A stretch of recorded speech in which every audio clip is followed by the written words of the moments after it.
आदमी है, उम्र है 32 साल।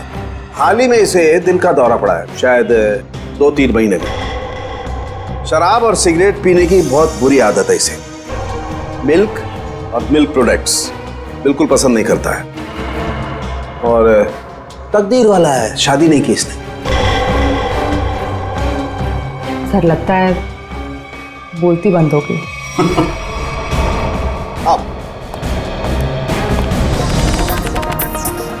अरे अमीषा, यार सूरज पश्चिम से निकला था क्या? मैं हैरान हूँ कि तुम्हारे पापा ने मेरे साथ घूमने जाने की परमिशन कैसे दे दी? परमिशन देने की एक खास वजह थी। क्या वजह भाई? उन्हें तुम्हारा एक गहरा राज पता चल गया है। राज? कैसा राज?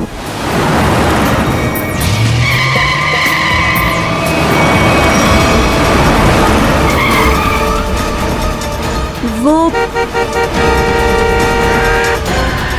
लगता है बड़ी जल्दी में है। जाने दो उसे। चल यार, जा जा।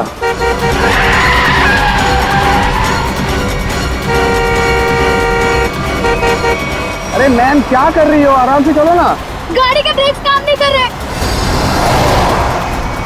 ओह नो, हैंड ब्रेक खींचो, हैंड ब्रेक खींचो। हैंड ब्रेक भी काम नहीं कर रहा। शौर्य, आगे का रास्ता बहुत खराब है, कुछ करो। एक काम करो, गाड़ी की स्पीड स्लो करो, कूद जाओ। मैं नहीं कूदूंगी, डर लगता है मुझे। मैं नहीं कूदूंगी। अपनी जान बचानी है तो कूद जाओ। सर, मैं नहीं कूदूंगी। मरने से अच्छा है जान बच जाएगी तुम्हारी, कूद जाओ। सर, मैं नहीं कूदूंगी, मुझे डर लगता है।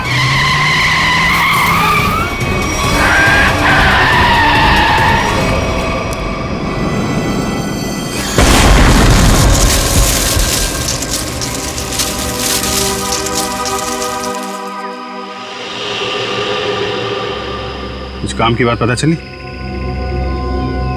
हाँ सर, इस गाड़ी की ब्रेक लाइन कटी हुई है, ये देखिए। मतलब जानबूझ के ब्रेक फेल की गई है।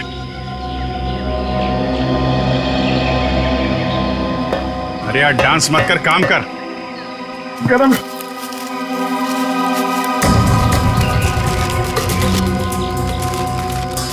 रेडी सर, मान लो आपको इतने सारे पैसे मिल जाए तो आप उन पैसों का क्या करोगे? वाइफ से पूछ के बताऊंगा। वाइफ से पूछ?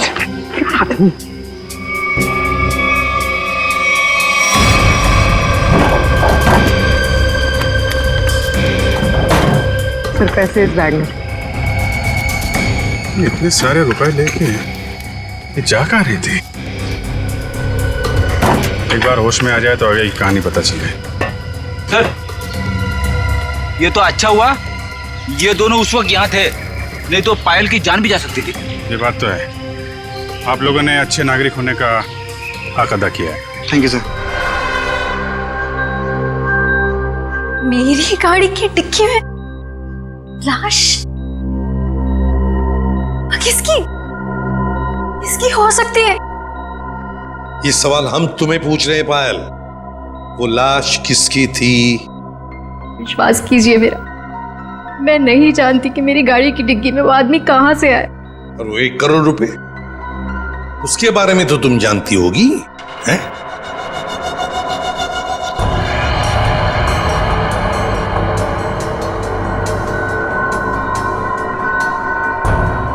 देखो पायल, तुम्हारी ये खामोशी ना तुम्हारी मदद करेगी ना हमारी।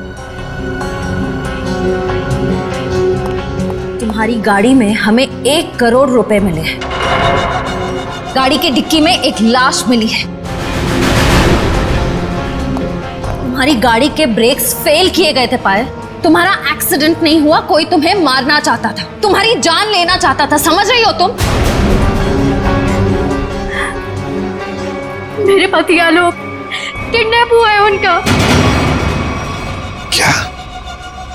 आलोक किडनैप हो गया? कब हुआ ये? और तुमने पहले क्यों नहीं बताया हमें? कल रात पुणे से वापस आने वाले थे,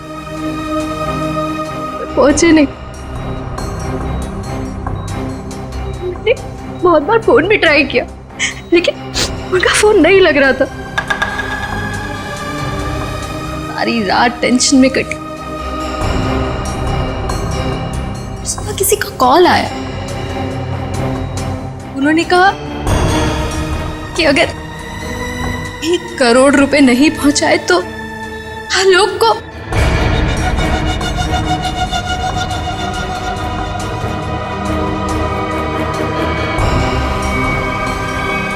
कहीं वो लाश आलोक?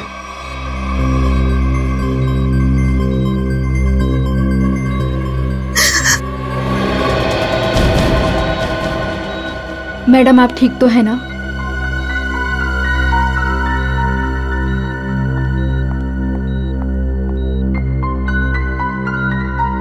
पहले एक बात बताओ, उन किडनैपर्स ने तुम्हें पैसे लेकर कहां पे बुलाया था? लोनावला के एक घर का एड्रेस दिया था, लेकिन जब मैं वहां पहुंची तो कोई था ही नहीं। वो घर बिल्कुल सुनसान था।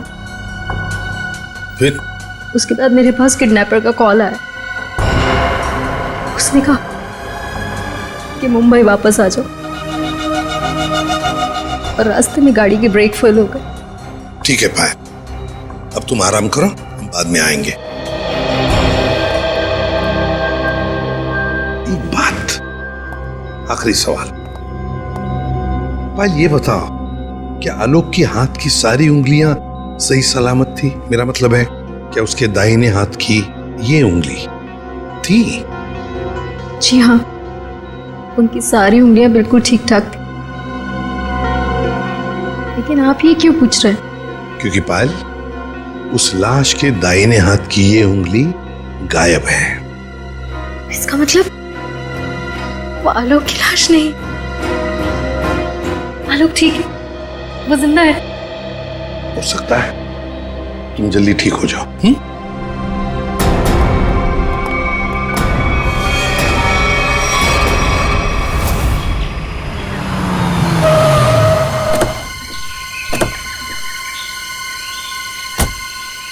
सर पायल का फोन चेक कर लिया, उसे वाकई कॉल आए थे।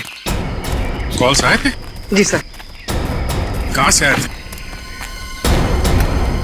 सर एक नंबर चुनापट्टी का और एक घाटकोपर का, दोनों काफी बिजी रहने वाले पीसीओ है, इसलिए पता नहीं चला कि कॉल्स आए कहाँ से। एक बार वो कटी हुई उंगली मिल जाए ना, तो फिर ये केस तेजी से आगे बढ़ेगा।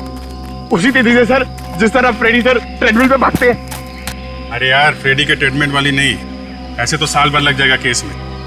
हमें जल्दी ढूंढना है, चेक करो।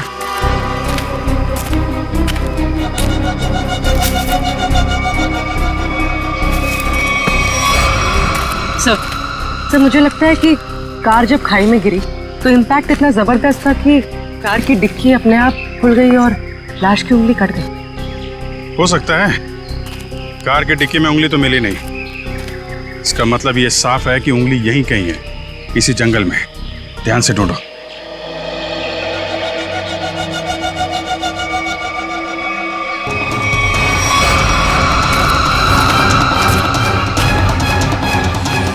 शाबाश।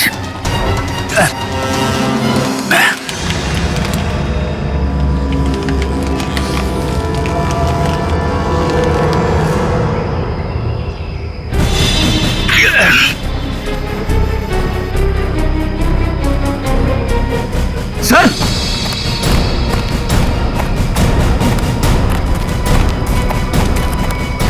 सर, हाँ, उंगली मिल गई। गुड। मेरी नजर चिल कौओं जैसी है। अब बता पंकज, मेरी ट्रेडमिल पे जोक मारेगा तू? हाँ ठीक है, ठीक है। बाकी का जोक अब साड़ू के साहब के सामने मार।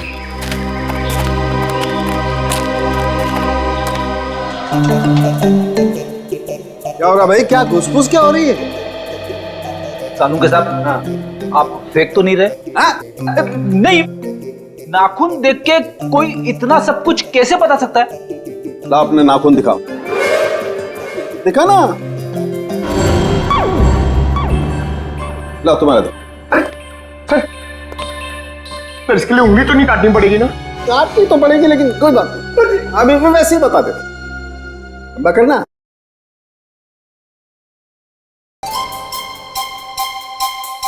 पंकज, आज तुमने पालक पनीर खाया खाने में? अरे आपको कैसे पता चला? ये देखो, अपने नाखूनों को देखो, पालक पनीर फंसा हुआ है अभी तक। हाथ साफ नहीं किए तुमने ना। हो गया या किसी को कुछ और पूछना है? बस इतना कि इतना सब कुछ आपको एग्जैक्टली कैसे पता चला? बड़ी सिंपल सी बात है अभिजीत। इस आदमी की उम्र का पता लगा इसकी उंगली की हड्डी को देखकर। और वो दिल के दौरे वाली बात? ये जो हॉरिजॉन्टल लाइन देख रहे हो तुम इसके नाखून पर, ये सीधी लाइन बताती है कि इस आदमी को कोई गंभीर बीमारी थी, जैसे दिल की बीमारी।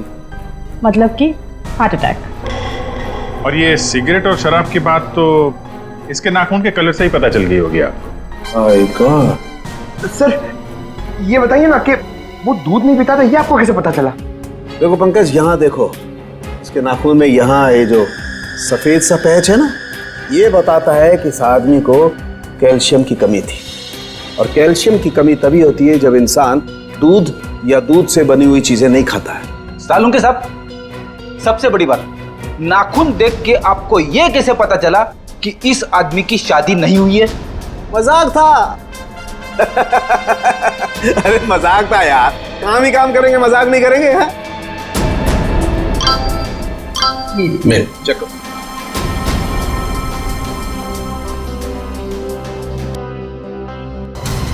आलोक के घर वालों ने उसकी मेडिकल रिपोर्ट भेजी है। क्या हुआ? आलोक का ब्लड ग्रुप मैच हुआ उंगली के साथ? नहीं, उंगली का ब्लड ग्रुप है ए नेगेटिव और आलोक का है ए पॉजिटिव।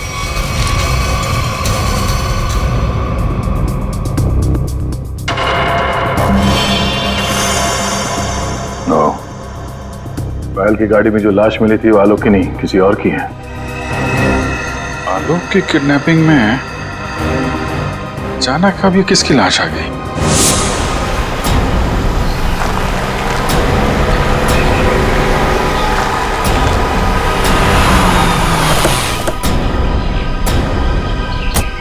कोना वाला घर यही है जहां पे पायल आई थी। घर का कोना कोना छान मारो। सर, अंदर कुछ नहीं मिला सर। मतलब पायल को यहाँ बुलाना एक बहुत बड़ी साजिश थी। ये देखा तुम लोगों ने? उस रात पायल ने अपनी गाड़ी यहाँ खड़ी की है। पायल गाड़ी से नीचे उतरी, अपने पति को ढूंढने के लिए बंगले के मेन गेट की तरफ भागी।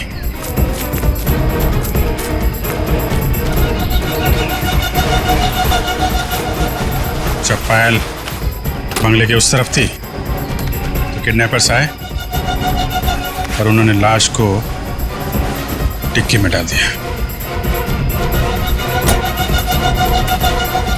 और उसी वक्त एक किडनैपर ने गाड़ी के ब्रेक फेल कर दिए।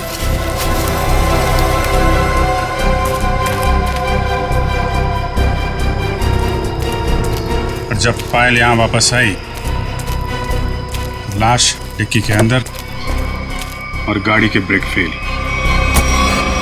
पर किडनैपर्स का पायल को यहां बुलाने का मकसद पैसा नहीं, उसकी मौत थी, वरना उसकी गाड़ी के ब्रेक फेल नहीं किए जाते। पता है एक ज्योतिषी ने मुझसे क्या कहा था कि आज मुझे मेरे सपनों का राजकुमार मिलने वाला है, जो बहादुरी वाले काम करता होगा, जो दिखने में लंबा चौड़ा और गोरा होगा। एक्सक्यूज मी, हम लोग सीआईडी से। सीआईडी से? मतलब बहादुरी वाला काम करने वाले?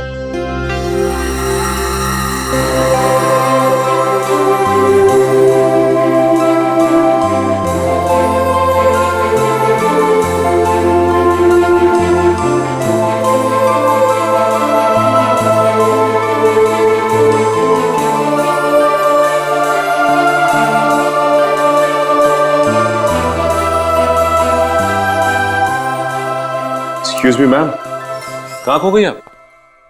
Hello hello. ओह सॉरी, हम लोग सीआईडी से, हमने ही आपको फोन किया था।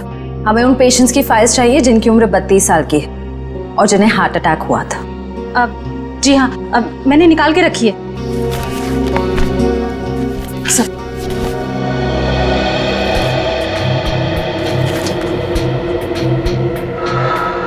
मरीज मिले हैं। इनमें से 2 के ब्लड ग्रुप है ए पॉजिटिव और एक का है ए नेगेटिव। नाम है आर्यन और कटी हुई उंगली का ब्लड ग्रुप भी ए नेगेटिव है। इसका मतलब है ये लाश आर्यन की ही है। आर्यन कहा है ना कि आर्यन अभी वापस नहीं आए हैं। जब आ जाएंगे तब मैं आप लोगों को बता दूंगी।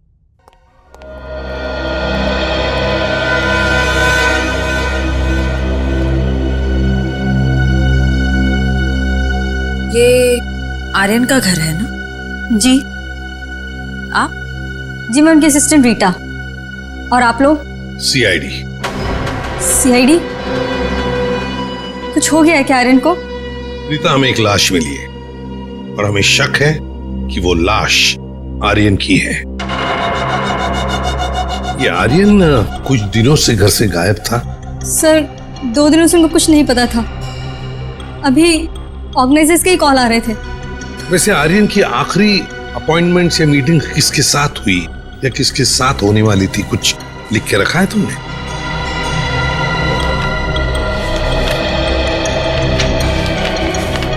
सर पहले वो के रिकॉर्ड्स के मालिक से मिले, फिर अपने बैंड के साथ रिहर्सल की, उसके बाद वो पायल के साथ लंच पे गए और फिर एक मिनट।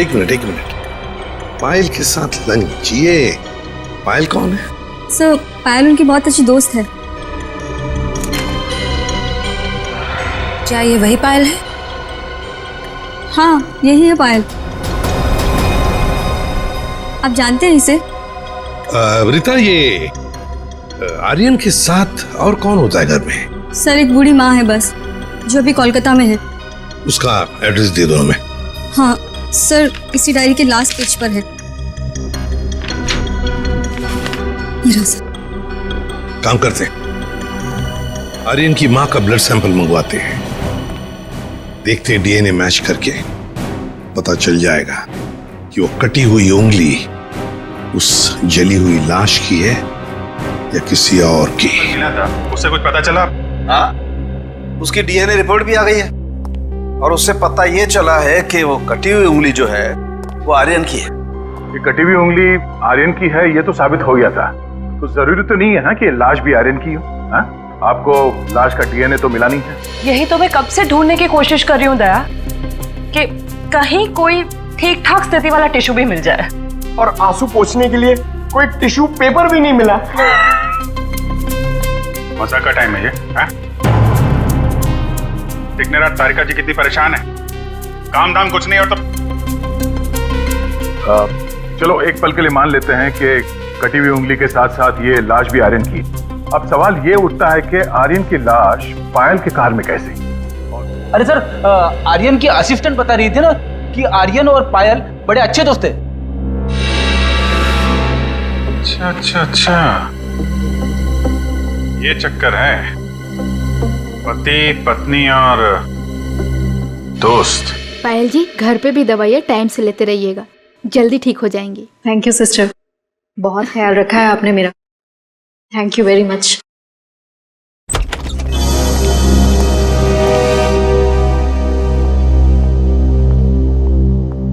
सर कुछ पता चला किसकी लाश थी वो? जी हाँ, पता चला है, तुम्हारे सबसे अच्छे दोस्त आर्यन की है। क्या?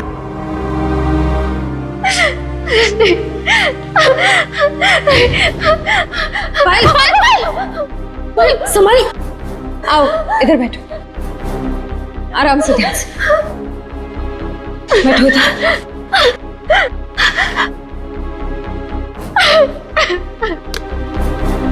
पानी पियो। हाँ तो पायल जी बताइए, आपके और आर्यन के संबंध के बारे में। दोस्ती से कहीं बढ़कर रिश्ता था हमारा। क्या आलोक जानता था तुम्हारी और आर्यन की इस दोस्ती के बारे में?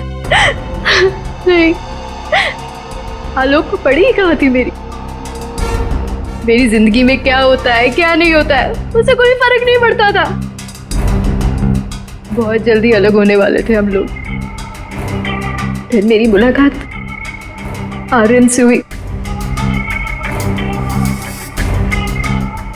फिर से जीने लगी थी मैं। आलोक को मालूम नहीं था। कहीं आर्यन का पत्ता आलोक ने तो नहीं काटा। अपनी नकली किडनैपिंग की, आर्यन को मारा और फिर उसकी लाश को पायल की गाड़ी के डिक्की में रख दिया और फिर पायल की गाड़ी का ब्रेक काट दिया। नहीं, मैं नहीं मानता ये सर। मेरा बेटा मेरे बुढ़ापे में मेरा नाम इतना खराब नहीं कर सकता। आलोक, ये क्या किए? मोहन जी, आखिरी बार कब मिले थे आप आलोक से? सर 3 दिन हो गए, पुणे जाने से पहले मिला था। तो क्या आपको आलोक के बर्ताव में कुछ बदलाव नजर आया? कुछ अजीब सी बात? हाँ, वो पुणे जाने के बाद मैं उसके कमरे में गया था। वहां मुझे एक लिफाफा मिला था। ऐसा तोड़ा मरोड़ा था जैसे किसी ने अपना पूरा गुस्सा उसके ऊपर निकाला हो। क्या क्या था उस लिफाफे में? वो तो मैंने देखा नहीं।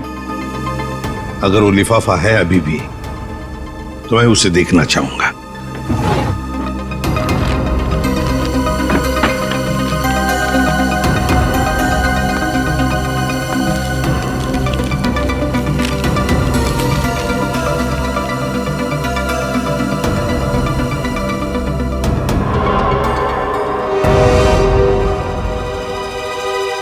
My God! पायल जी, देख रही है ना, किसी ने आपके और आर्यन के फोटोग्राफ्स आलोक को भेजे हैं। Private detective service, VK detective. इसका मतलब आलोक ने मेरे पीछे किसी डिटेक्टिव को लगाया हुआ था? हाँ पायल जी, लगता तो ऐसा ही है, पर मिलना पड़ेगा इस VK डिटेक्टिव से।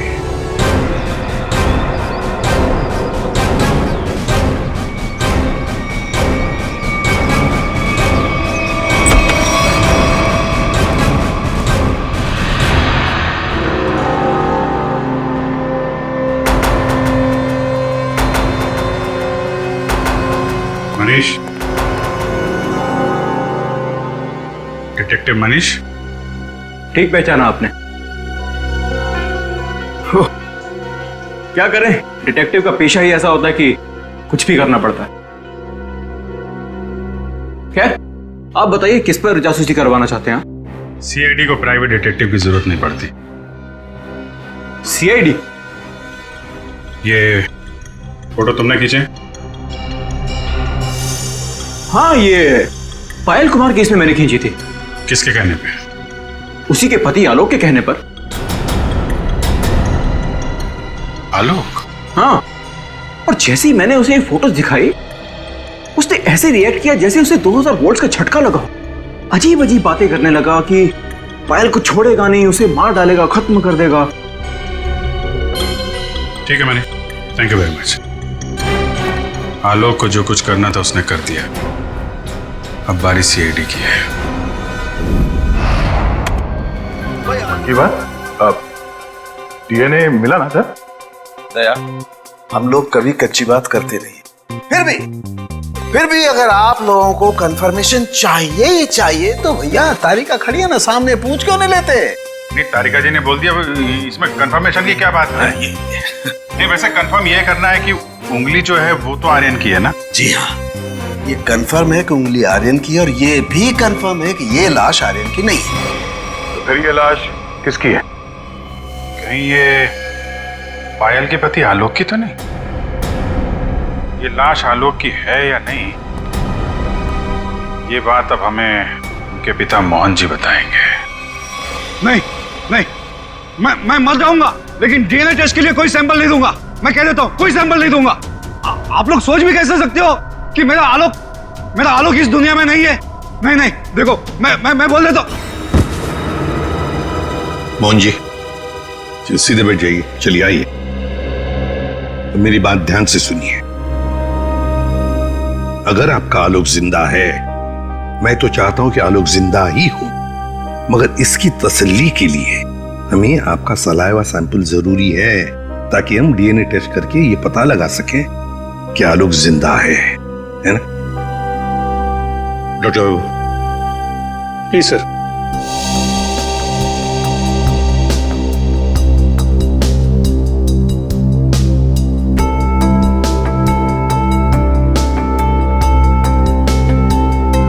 मोहन जी के डीएनए के साथ मैच होता है, मतलब ये लाश पायल के पति आलोक की ही है। हाँ, तो इसमें ट्विस्ट क्या है? हमने भी तो यही अंदाजा लगाया था कि ये लाश आलोक की हो सकती है। ट्विस्ट आना तो अभी बाकी है।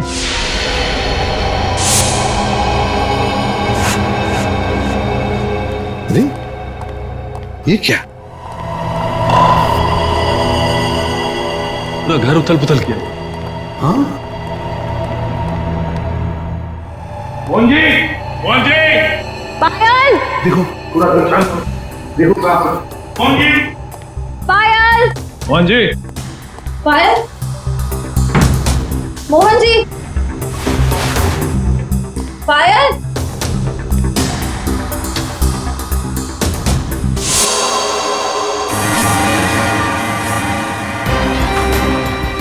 सर,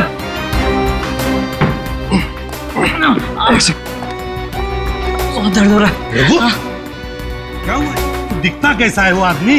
साहब चेहरा नहीं देख पाया उसका, तो उसने चेहरे पे मास्क पहना था साहब, पर हाँ साहब उसके हाथ की एक उंगली कटी हुई थी। उसके हाथ की उंगली नहीं थी? सर इसका मतलब आर्यन जिंदा है? मतलब ज्यादा दूर नहीं गए होंगे। ये कंट्रोल रूम को फोन करो, कहो कि पूरे शहर में नाकाबंदी करें। ये भूरे रंग का ब्राउन कलर का टेम्पो हमें चाहिए ही चाहिए। क्यों कर रहे हो तुम ये सब? छोड़ दो हमें।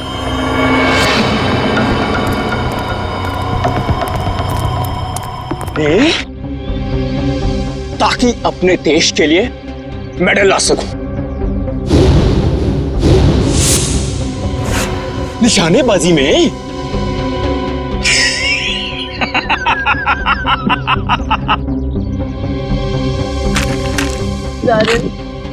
छोड़ दो हमें प्लीज। आर्यन? लेकिन सीआईडी वाले तो कह रहे थे कि आर्यन मर चुका है। अरे ऐसे कैसे?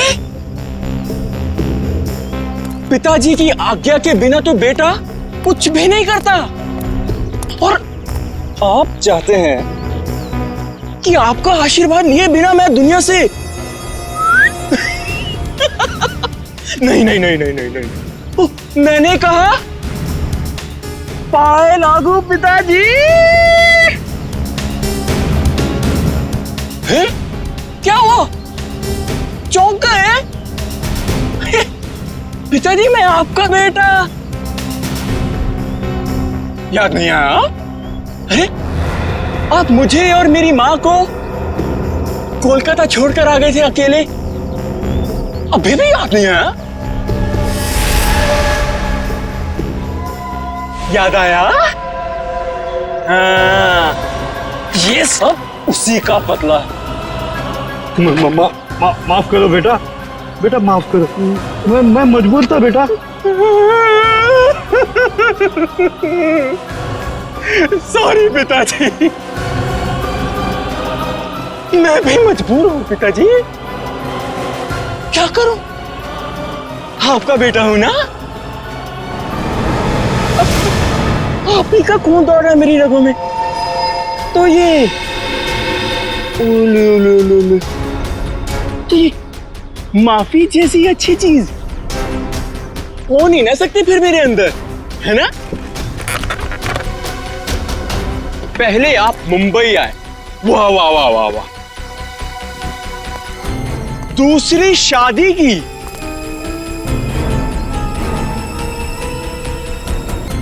वो भी एक अमीर औरत से। मुझसे ज्यादा प्यार दिया मेरे सौतेले भाई आलोक को, और आप चाहते हैं कि मैं आपको माफ कर दूं?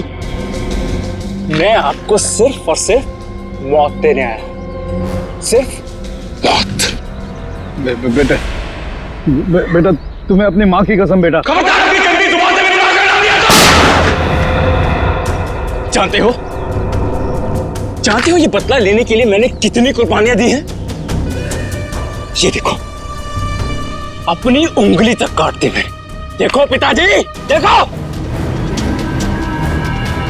अरे तुम तो रह ही गई, तुम भी देखो।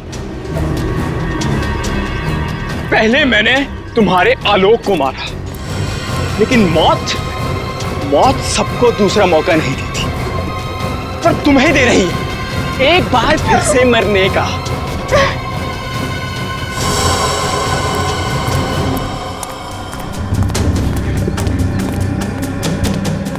तुम लोग बाहर जाकर जरा नजर रखो, अगर सीआईडी वाले आए तो मुझे खबर कर देना, ठीक है?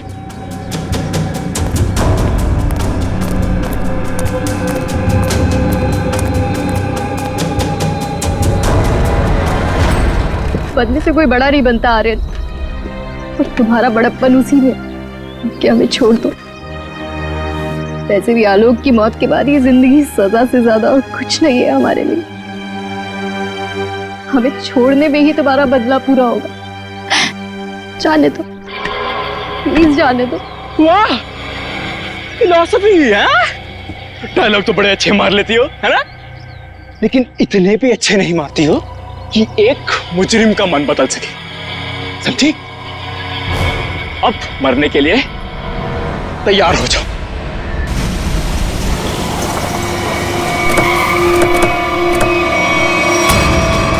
ये भूरे रंग का ट्रक।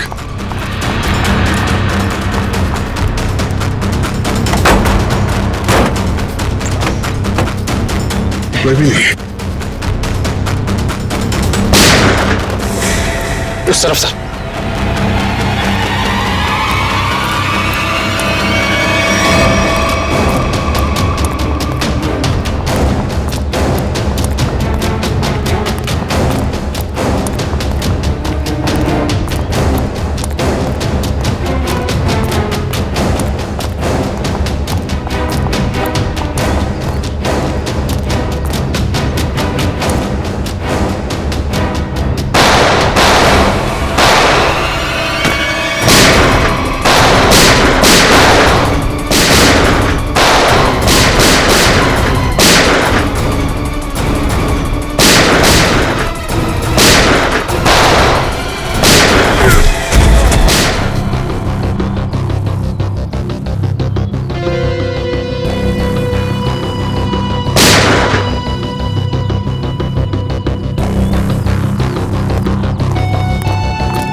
ओ नो,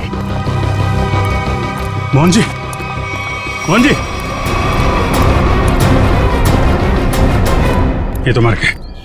सर, हाँ? पायल जिंदा लेकिन खून बहुत बह गया। एम्बुलेंस को फोन करो दिव्या, जल्दी से। जी सर। ये आर्यन कहाँ छुप के बैठा है, ढूंढो उसे। सर।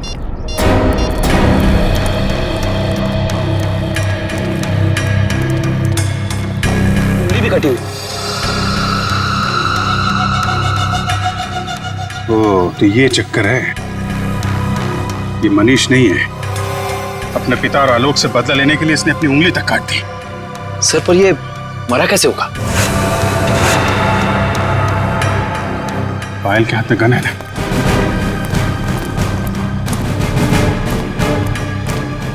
एक बार ये होश में आ जाए तो पता चलेगा क्या हुआ था यहाँ पे। हॉस्पिटल ले चलो इसे। सर।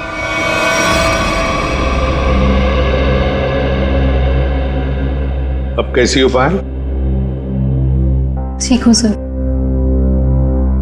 वो कहते हैं ना, जिसके सर पे ऊपर वाले का हाथ होता है उसका कोई कुछ नहीं बिगाड़ सकता। बिल्कुल ठीक कहा तुमने, मगर ये सब हुआ कैसे?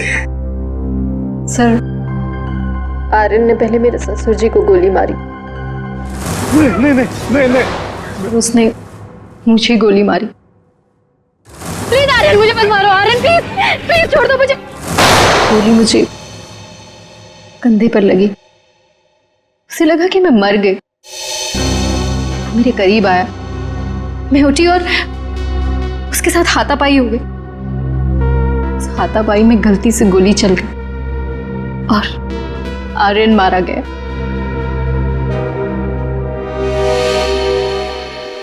तो आप मुझे भी गिरफ्तार करेंगे? अरे नहीं नहीं, बिल्कुल गिरफ्तार नहीं करेंगे।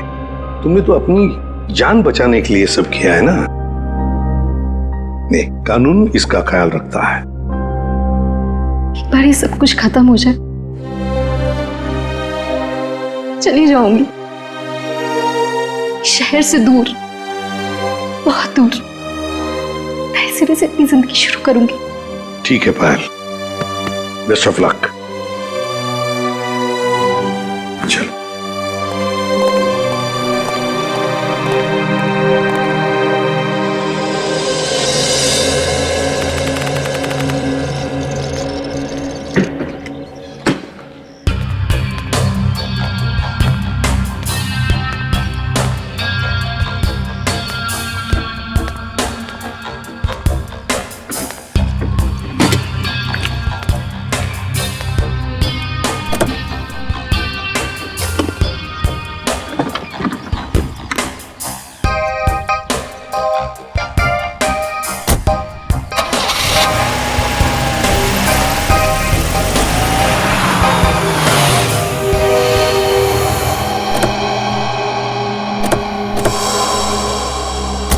अरे पायल जी,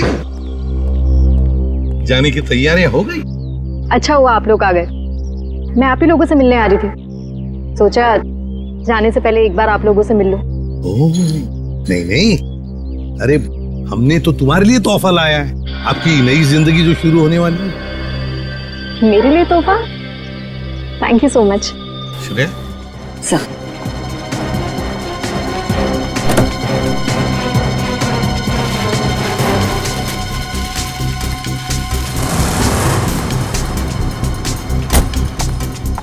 तो पायल, कैसा लगा तोहफा? क्यों, तोहफा पसंद नहीं आया? मेरी गाड़ी में गन। क्या बात है, आपने तो गन पहचानी नहीं? पायल जी, ये वही गन है, वही गन जिसमें से गोली चली आर्यन पर और गोली चलाई आपने।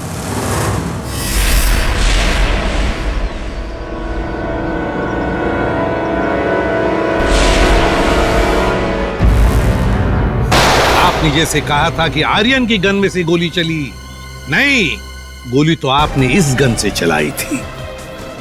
आप लोगों को कोई गलतफहमी हुई है। मुझे नहीं पता कि मेरी गाड़ी में कहां से आई। गलतफहमी तो आपको हो रही है पायल जी, अभी दूर करते। सचिन, इनकी गलतफहमी दूर करो। निकल, उठा सो।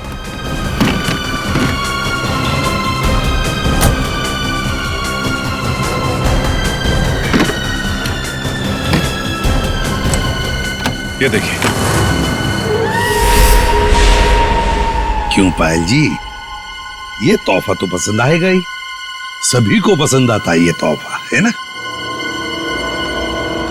बस भाई, बस बहुत हो गया भागना भगाना। हाँ, झूठी कहानी सुनाई थी मैंने, पर उसमें सब कुछ झूठ नहीं था, बहुत कुछ था जो सच था। आनंद बदला लेना चाहता था अपने सौतेले भाई आलोक से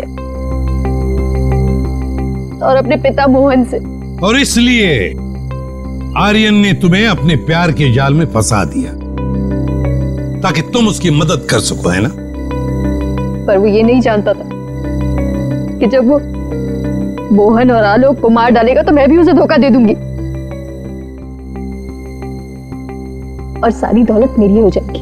तुमने आर्यन को इसलिए धोखा दिया क्योंकि उसने तुम्हें धोखा दिया था, तुम्हारी गाड़ी के ब्रेक्स फेल करके। मगर तुमने अपने पति और ससुर का खून क्यों करने दिया? मारते थे वो लोग मुझे, जानवरों से भी बदतर सलूक करते थे मेरे साथ, नौकरों की तरह रखते थे। मुझे सिर्फ यही एक रास्ता नजर आया, अपना आत्मसम्मान वापस पाने का। अगर हर कोई अपना आत्मसम्मान पाने के लिए खून पर खून करते जाएगा तो क्या होगा समाज की व्यवस्था का? हा? क्या होगा? बहुत बड़ी गलती की कानून को अपने हाथ में लेकर, बहुत बड़ी गलती की। कानून तुम्हें कड़ी से कड़ी सजा देगा, तुम्हें शायद फांसी ही होगी।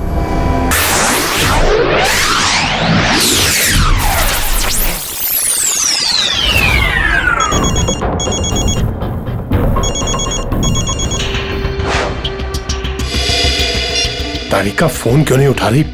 तारिका प्लीज फोन उठाओ। डॉक्टर सालुंखे को फोन करता हूं।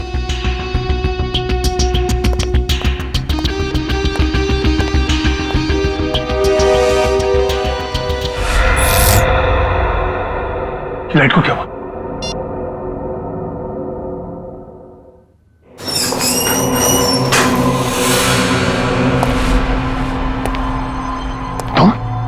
तुम यहाँ क्या कर रहे हो? नहीं, मुझे मत मारो। मैं किसी को तुम्हारे 4 घंटे हो गए, तारिका का कुछ पता नहीं चल रहा है।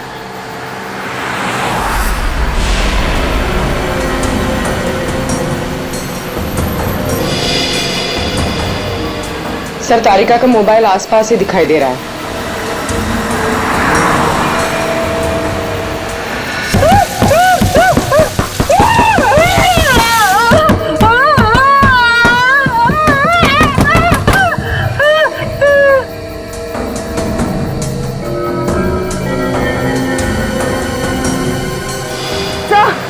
एक मिनट सर, डॉक्टर तारिका की गाड़ी पीछे। काविन,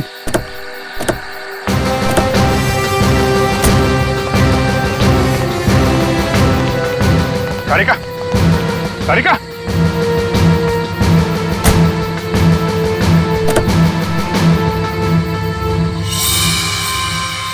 खून।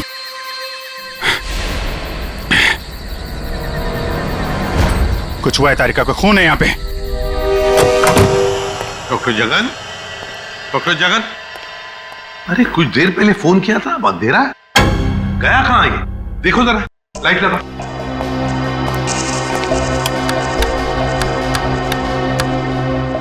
सर, स्विचेस सारे ऑन है, लगता है मेन स्विच ऑफ है।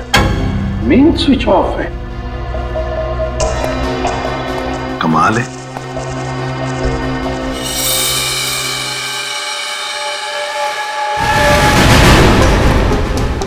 डॉक्टर जगन,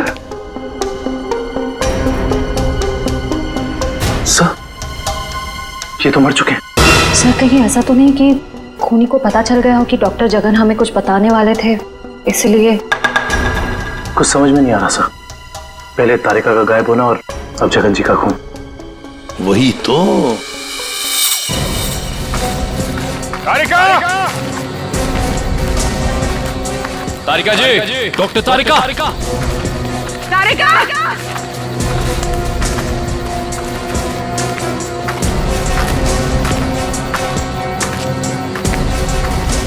तारिका,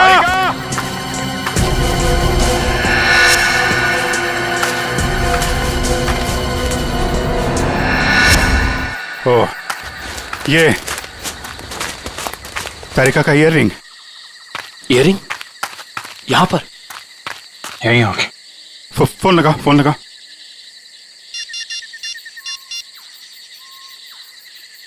सर, घंटी जा रही है सर।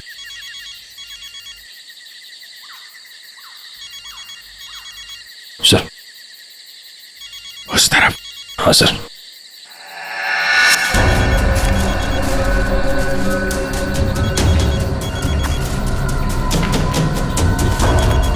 सर, घंटी की आवाज काफी धीमी आ रही है।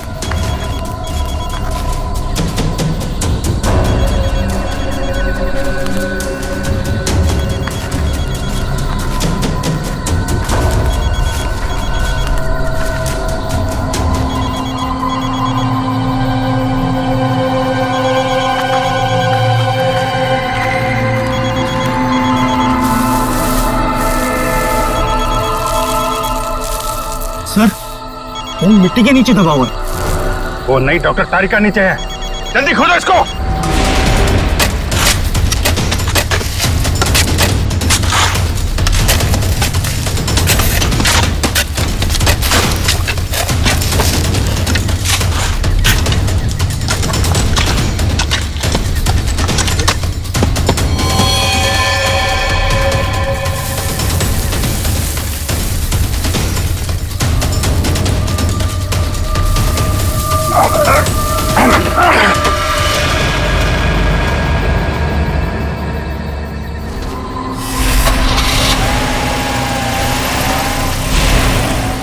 तो ये सब उन लोगों ने उस केस की रिपोर्ट्स के लिए किया है। इस केस ने हमें 3 दिन से उलझा रखा है। समंदर के अंदर बहता हुआ वो लकड़ी का टुकड़ा और उसके साथ वो आदमी की खोपड़ी।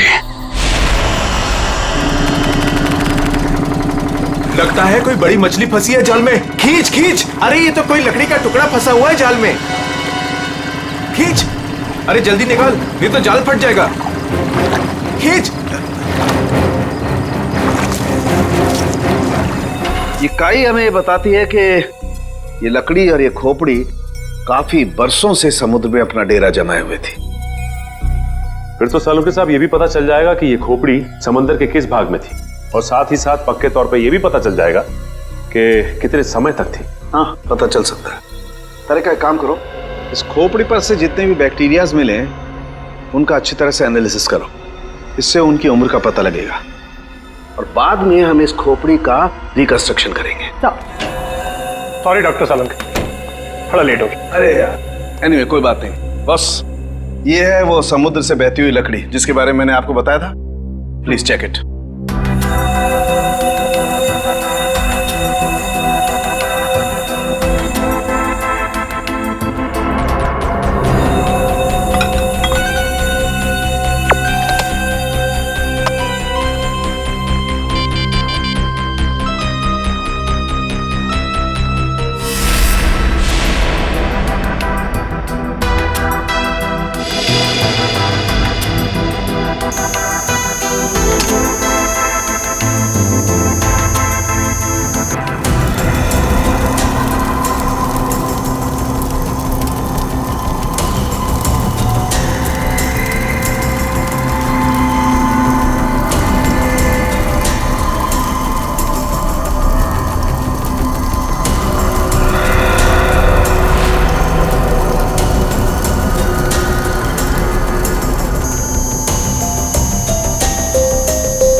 अरे वाह सर, लकड़ी में से तेल निकलने लगा। इसका मतलब यह है कि ये लकड़ी समुद्र के उस हिस्से में थी जहां बहुत सारा तेल बिखरा हुआ था, और उसी में से कुछ तेल इस लकड़ी ने सोख लिया। सर पानी में इतना तेल के लकड़ी ने सोख लिया कैसे? कई बार ऐसा होता है ना कि कोई तेल से भरा हुआ जहाज अगर समुद्र में डूब जाए तो उस जगह समुद्र में तेल ही तेल हो जाएगा। शायद वैसा ही हुआ होगा। अब मैं ये लकड़ी जलाता हूँ। वो क्यों? दरअसल इस लकड़ी को जलाने से जो अलग अलग तरह की लपटें उठेंगी उससे हमें समुद्र के अलग अलग हिस्सों में मिलने वाले रसायनों के बारे में पता चलेगा। हम उन रसायनों की फोटोग्राफ लैब को भेज देंगे। लैब हमें बताएगी कि ये लकड़ी कहां कहां से तैरती हुई यहां पहुंची, और अगर उन्हीं में से कोई रसायन खोपड़ी पर लगा हुआ मिला तो हमें यह भी पता चल जाएगा कि ये क्राइम कहां हुआ है।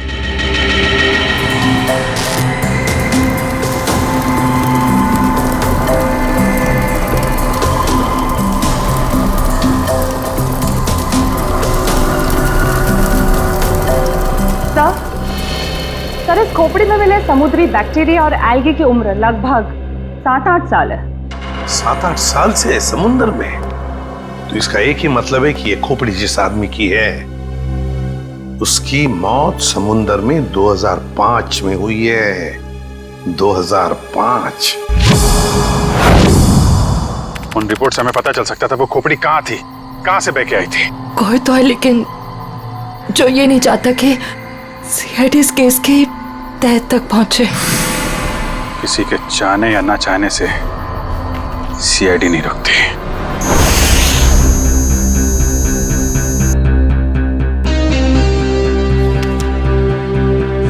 दया रिपोर्ट के मुताबिक वो खोपड़ी 35 से 40 साल के आदमी की है, और वो जो लकड़ी की लपटों के अलग अलग फोटोग्राफ्स हमने लैब में भेजे थे उन लपटों का केमिकल कंपोजिशन अरब महासागर के पानी से मिलता है, लेकिन उन लपटों का केमिकल कंपोजिशन सबसे ज्यादा शाओलिन समुद्र तल के पानी से मिलता है।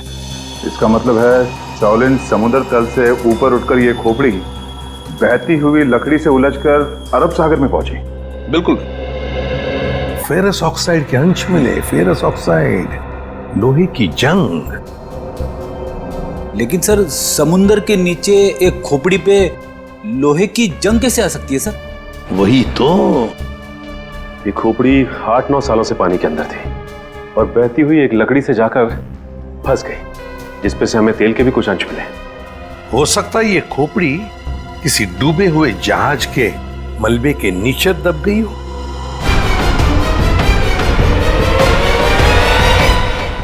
डूबा हुआ जहाज, पता लगाना पड़ेगा पिछले 7-8 सालों में उस समुद्री हिस्से में कोई जहाज डूबा था क्या। सर ये है 1955 में सॉली बैकवाटर्स ऑफ अरेबियन सी में डूबी हुई शिप, जिसका नाम था मून बोट 15Y। ये शिप मुंबई में होने वाली एक विशाल प्रदर्शनी के लिए कुछ कीमती धरोहर, स्मारक, कुछ पुरानी पंडुलिपियां, स्क्रोल्स लेकर आ रही थी और कुछ तकनीकी गड़बड़ी की वजह से डूब गई। जून 2005, करीबन 50 साल बाद हमारे सेंटर ने इस शिप की जांच का प्रोग्राम बनाया। फिर क्या हुआ? जांच सफल हुई? नहीं सर, क्योंकि उस जांच दल के चारों लोगों में से मेरे अलावा कोई वापस लौटा ही नहीं। क्या? नहीं लौटा मतलब ये कि तीनों गोताखोर आर्कियोलॉजिस्ट मेहुल, अंतरा और रणवीर सर, उनमें से कोई भी पानी से बाहर ही नहीं आया। तो फिर उनका क्या हुआ? हमने उनको तलाशने की बहुत कोशिश की, पर तीनों का कुछ पता नहीं चला। सिर्फ मैं ही वापस आ पाई, शायद इसलिए क्योंकि मैं उनके साथ पानी में गई ही नहीं थी। तो उस वक्त आप कहाँ थे? मैं पानी के ऊपर बोट पे ही थी। एक मिनट, वैसे आप कौन है? सब, मैं डॉक्टर शिखा, मैं उस टीम की सबसे जूनियर मेंबर थी। काफी देर तक जब उनमें से कोई बाहर नहीं आया तो मैंने सेंटर इन्फॉर्म किया। यहाँ से एक रिसर्च टीम वहां पहुंची और शिप का जो भी सामान था उन्होंने निकाल लिया। काफी दिनों तक उन सब की खोज भी की, पर उन सब का कुछ पता ही नहीं चला। ठीक है डॉक्टर नैना, इस जहाज पर का जो भी सामान आपके पास है, जो भी सामान, वो सब हम हमारे ब्यूरो ले जाना चाहते हैं जांच करने के लिए। जी सर, 1 सेकेंड। हेलो जोजो, ऑफिस में आओ जल्दी। जोजो कौन? सर इन्वेंट्री का इंचार्ज है, जो भी सामान हमारे पास आता है उसका रिकॉर्ड्स वो ही रखता है।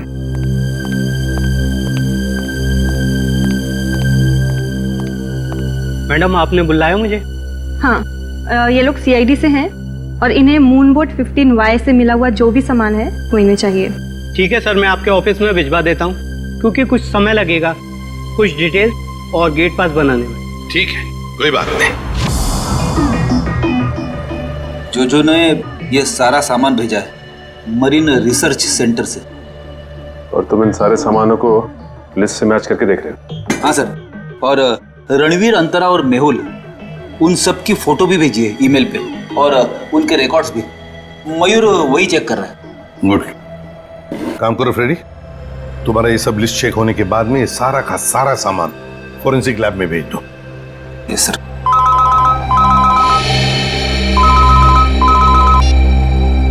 हाँ डॉक्टर तारिका, ओके ग्रेट, थैंक्स सर। उस खोपड़ी का रिकंस्ट्रक्शन हो गया है। डॉक्टर तारिका ने मेल भेजा फेस इंप्रेशन का। गुड।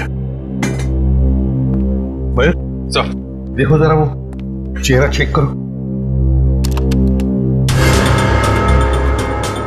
सर ये रही उस आदमी की शक्ल। मयूर, अब रणवीर, मेहुल और अंतरा, इन तीनों के चेहरे दिखा। सर ये रहे सर। सर खोपड़ी से जो चेहरा बनाया गया है वो मरीन से गायब हुए किसी भी आदमी से मैच नहीं कर रहा। हाँ सचिन, मिल तो नहीं रहा है, फिर भी एक खोपड़ी पर जो चेहरा बना है ना, उसे मयूर हमारे रिकॉर्ड्स के साथ मैच करके देखो।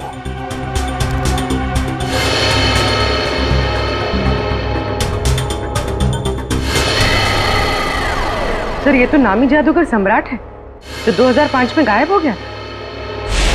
क्या सम्राट सर इस दुनिया में नहीं रहे? और हम ये जानते हैं कि आपके सम्राट सर की मौत 2005 में हो गई थी। 2005 जून से तो गायब हो गए थे वो। 2005 में आप लोग थे सम्राट के साथ? हमने तभी ज्वाइन किया था और हम उनके असिस्टेंट थे। ओके, तो उनके गायब होने से पहले की कोई खास बात आपको याद है? हाँ सर, उस वक्त वो ताले और जंजीर बना रहे थे, जिसका हमारा जादू के शो में भी कोई काम नहीं था। मैं आपको उसकी फाइल दिखाता हूँ। राज, सम्राट सर की वो ताले वाली फाइल ले आना। ताले और जंजीर बना रहे थे? जी सर। हाँ सर, मैंने उनसे एक बार ये पूछा भी था कि ये क्या है। बोल रहे थे किसी खजाने की चाबी है, जिससे वो बहुत जल्दी अमीर हो जाएंगे और उनके सारे कर्ज खत्म हो जाएंगे। सर, ये देखिए फाइल।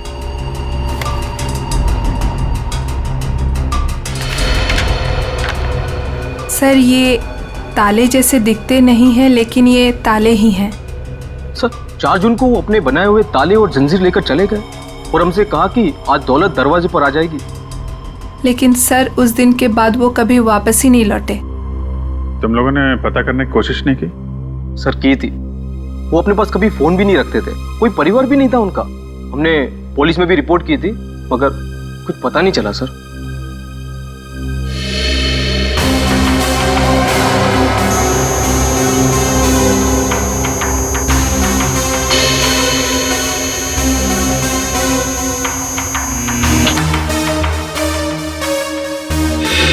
ठीक है, नेक्स्ट।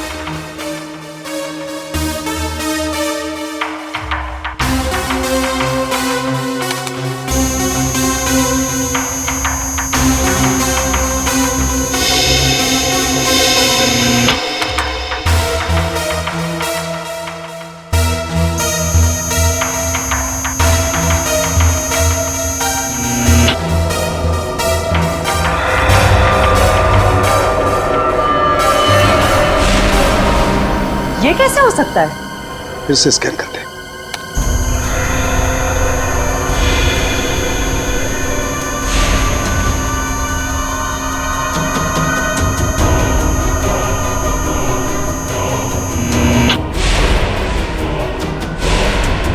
माय गॉड,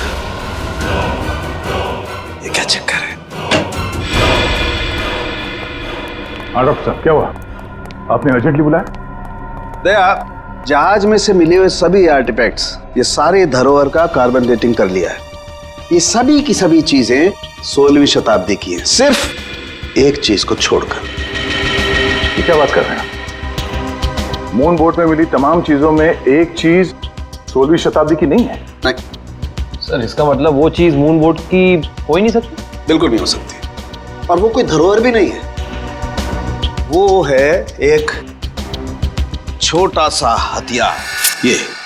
ये चाकू जो 2002-2003 में बना है।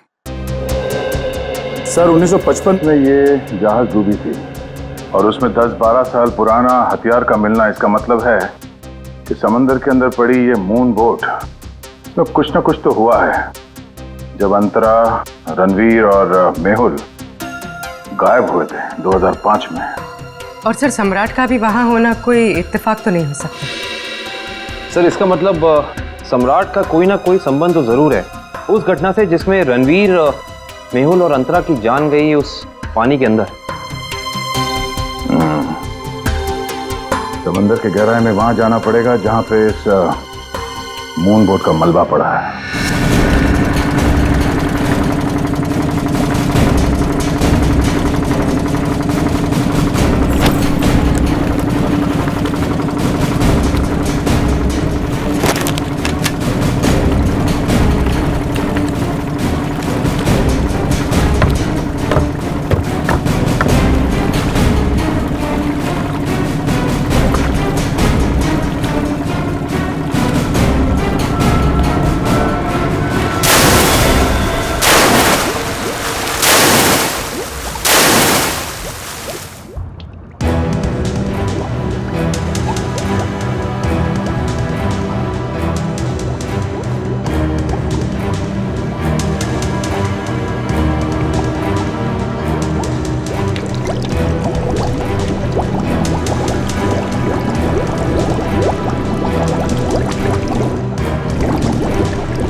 कहीं चोरी करते वक्त हमें कोई पकड़ न ले। अरे सर, कुछ भी नहीं होगा, टेंशन मत लो। सीआईडी का बैच है ना, हम लोग उसे सीआईडी का बैच दिखाएंगे और कहेंगे चोर पुलिस करने आए हैं। पहले अंदर तो चलो।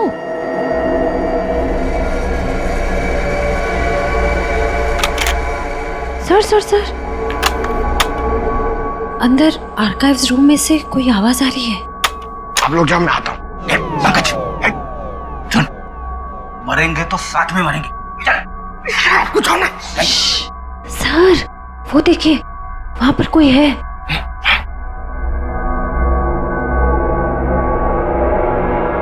लाइट ऑफ, बंद कर टॉर्च।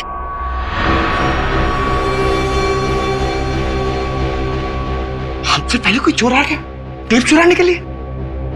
एसीपी साहब ने हमसे कहा नहीं कि उन्होंने किसी और को भी टेप चुराने के लिए बोला है।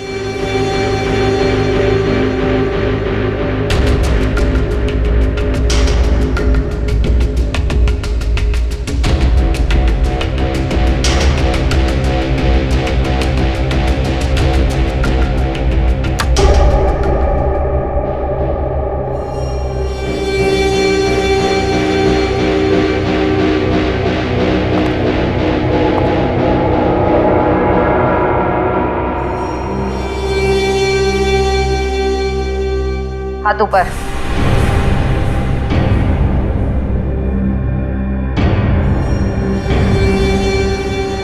कौन हो तुम? नकाब उतारो।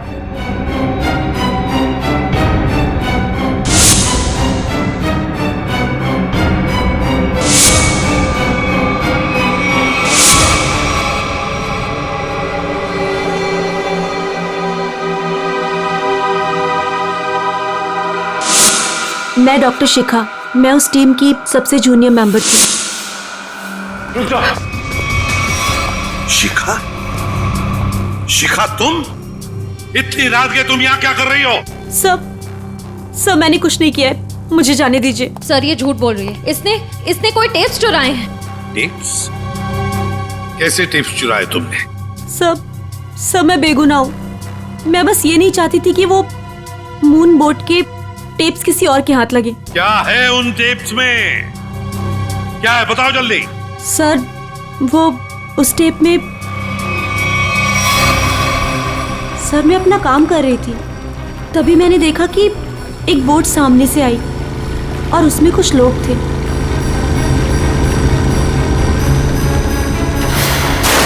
सर कुछ समय के बाद उन लोगों में से एक आदमी पानी में चला गया और फिर थोड़ी ही देर के बाद वो ऊपर आ गया।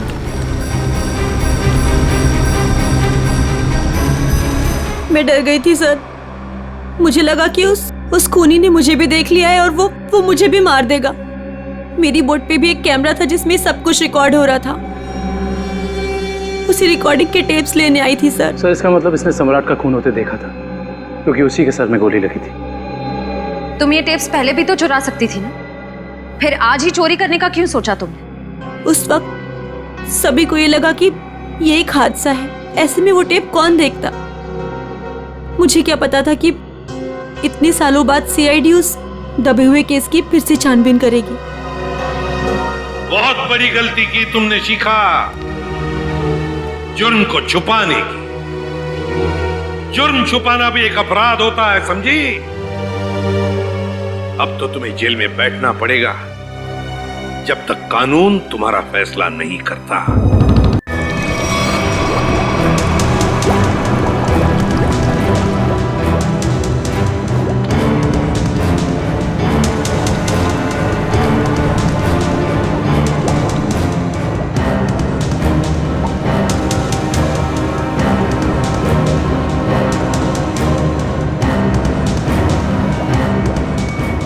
एक मिनट पॉज करो।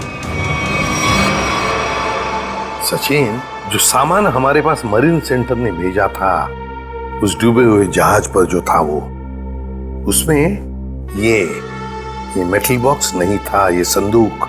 हाँ सर, ना तो ये बॉक्स लिफ्ट में था और ना ही मरीन रिसर्च सेंटर से आया है। सर कहीं ऐसा तो नहीं कि ये मरीन सेंटर वाले ये बॉक्स छिपा रहे हैं हमसे? ये भी तो हो सकता है सचिन कि ये बॉक्स मरीन रिसर्च सेंटर तक पहुंचा ही नहीं। सर फिर ये बॉक्स गया कहाँ और इसके अंदर था क्या? हो सकता है पूर्वी की कीमती सामान हो इसमें, और ये सारा सामान 1955 में महाराष्ट्र के एक म्यूजियम में आने वाला था। म्यूजियम में? तो कहीं ये खून इस संदूक की वजह से तो नहीं हुए? पता लगाना पड़ेगा म्यूजियम से क्या था इस संदूक में। मुझे 1955 के कार्गो शिप्स की फाइल्स चाहिए।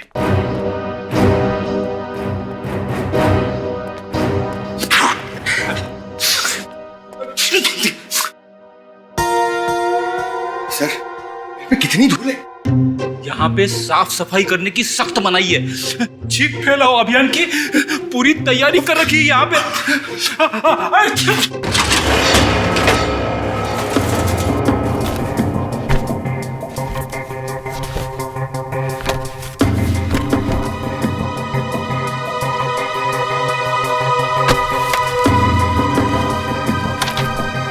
सर, ये रही वो फाइल, कार्गो शिप वाली।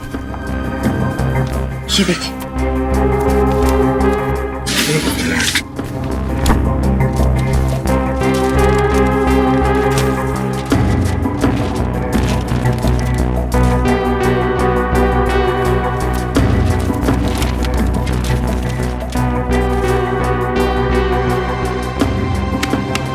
ये देखो, मेटल चेस्ट, संदूक, मुगल जवाहिरात से भरा हुआ संदूक 1955 की लिस्ट में है, लेकिन मरीन रिसर्च सेंटर के इन्वेंटरी में नहीं है। संदूक किसी ने पानी के अंदर से ही गायब कर दी। सर, ये काम कौन कर सकता है? श्रेया, ये काम तो वही कर सकता है जो मरा नहीं। सर, पानी में तो सम्राट, अंतरा, मेहुल और रणवीर गए थे। और सर, इनमें से 3 के कंकाल तो मिल चुके हैं। सर, हो सकता है कि रणवीर भी मर गया हो और उसकी लाश मछलियों ने खा ली हो, या फिर पानी की बहाव से उसकी लाश कहीं दूर बह गई हो। पंकज, मान लिया कि ऐसा ही हुआ होगा, मगर संदूक का क्या? क्या वो जवाहिरात से भरा हुआ संदूक गायब हो गई? जरा सोचो, सम्राट, मेहुल, अंतरा, ये तीनों के तीनों उस जहाज में कैद थे। उनके कंकाल तो हमें मिल गए, मगर रणवीर का कुछ भी नहीं मिला। इतना सा निशान तक नहीं मिला रणवीर का। इसका मतलब है कुछ न कुछ तो करके रणवीर वहां से गायब हो गया उस संदूक के साथ। सब किया हुआ रणवीर का ही है। पर सर, अब तक तो सब ये समझते थे कि रणवीर मर चुका है। अगर वो जिंदा है भी तो हम उस तक पहुंचेंगे कैसे? और एक बात ये भी है सर कि रणवीर ने उस सोने को वैसे ही बेचने की गलती नहीं की होगी, वरना अब तक पकड़ा जाता। बिल्कुल, तो बस पता लगाना पड़ेगा 2005 के दरमियान ऐसे कितने जौहरी थे जो जवाहिरात, सोना चांदी गलाने का धंधा करते थे। ये रणवीर जरूर उन्हीं में से किसी एक के पास गया होगा।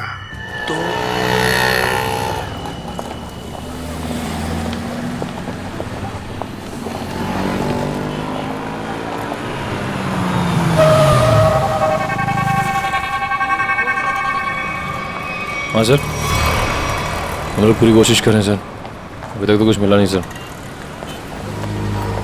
आप कुछ पता चला सर? हम लोग यहाँ पता कर रहे हैं सर, अगर आप कुछ पता चला तो हम आपको बताते हैं सर। आइए आइए सेठानी जी, इससे पहले कि वो आ जाए, आइए, इसको तो मैं ऐसे बंद कर देता हूँ। गलती हो गई। आइए आइए, बोलिए क्या काम है? यही है। बहुत खतरनाक जगह है ये, उतरते ही पीछे लग गया एक। नहीं समझे, मैं समझाता हूँ। बहुत मुश्किल से आए आपकी दुकान, पीछे एक चोर बुर्बक टाइप आदमी लगा था, नीचे खड़ा। आइए दिखाता हूँ उस तरफ। आइए, इधर आइए।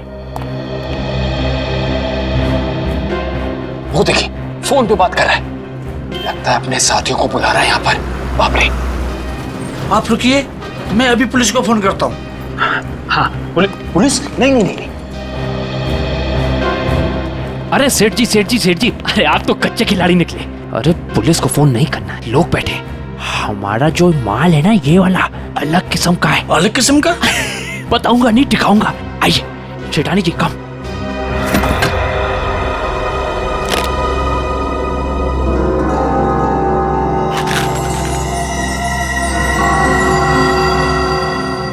कैसा लगा? एकदम सही जगह पर आए आप। कहाँ से हाथ मारा है? फालतू सवाल बड़े कर रहे हैं आप माल देखिए, आम खाइए, पेड़ मत गिनिए। तो बेचना है? सेठानी जी कह रही है बेचना नहीं है, तो खरीदना है? खरीदना भी नहीं है। तो फिर गहनों के बदले गहने लेने हैं? तो फिर आप लोग क्यों आए हुए यहाँ बाजार में?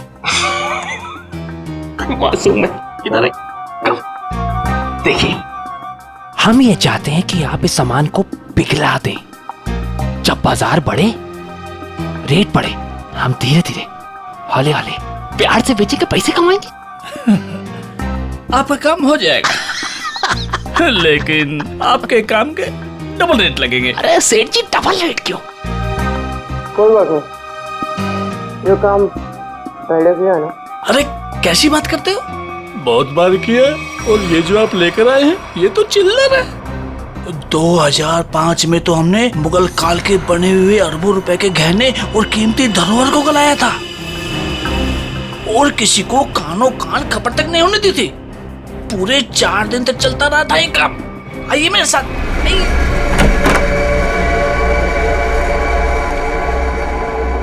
अरे चुन्नू, अरे सेठ लोगों का कुछ माल है, गलाना है इसको।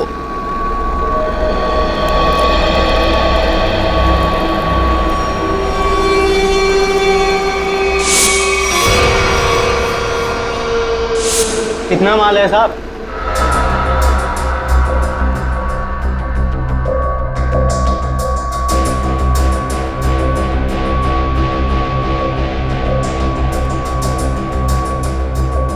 जोजो, तुम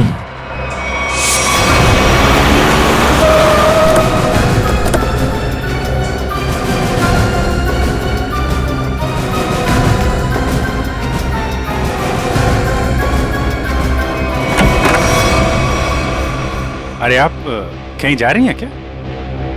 हम लोग तो चाय नाश्ते से लेकर डिनर तक का प्रोग्राम बना के आए थे। क्या बात है, आप वैसे क्यों देख रही? लगता आपने हम सीआईडी वालों को पहचाना नहीं। नैना जी, माफ करिए, आपके दोस्त जो हमारे साथ नहीं आए, लेकिन उन्होंने आपके यहाँ का पता दिया हमें। जोजो ने? पर क्यों? क्योंकि समंदर से निकली कीमती चीजें मरीन सेंटर से गायब करके बाजार में बेचता है वो, आपके साथ मिलके। मेरे साथ? क्या मजाक कर रहे हैं आप लोग? देखिए मैडम, आपका सारा कच्चा चिट्ठा हमारे पास है। बेहतर यही होगा कि आप खुद ही बता दीजिए। मैंने ही समंदर से मिले मुगल जवाहरात लिए थे। और कौन कौन मिला है तुम्हारे साथ इस काम में? कोई नहीं था सर। झूठ मत बोलो। 2005 में तुम मरीन सेंटर में थी ही नहीं, तो फिर मुगल जवाहरात तुम्हारे पास कैसे आए? मैंने कुछ लोगों को सेट किया था। उस टाइम मैं जूनियर विंग में थी। क्या बात है, आप समंदर में गई नहीं, सम्राट का खून आपने किया नहीं, तो फिर कौन है ये जो आपकी मदद कर रहा है? सर मेरे साथ थे कुछ लोग। साथियों के नाम तो होंगे ना?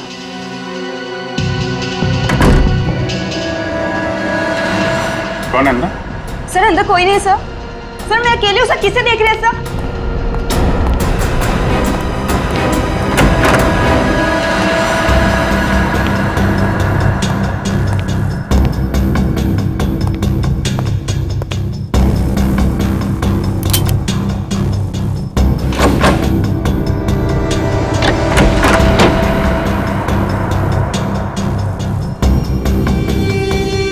कौन है?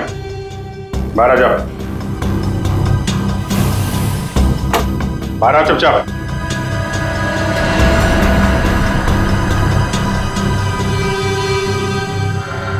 ओ, रणवीर?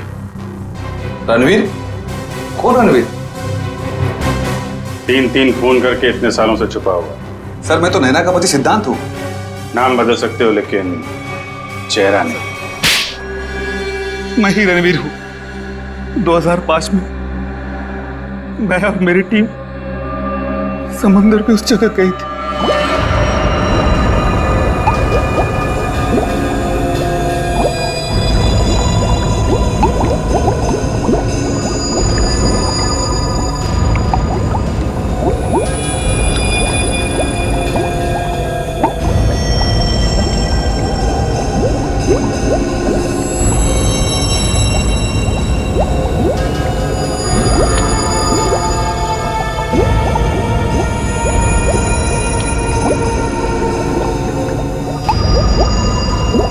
उस चेस्ट के बारे में सिर्फ मैं जानता था और कोई नहीं। इसलिए मैंने सम्राट के साथ मिलकर एक प्लान बनाया। और सर मैं चेस्ट लेकर पानी के रास्ते बाहर आ गया। सच्चाई को सामने आने में देर लग सकती है, लेकिन सच्चाई कभी छुपती नहीं।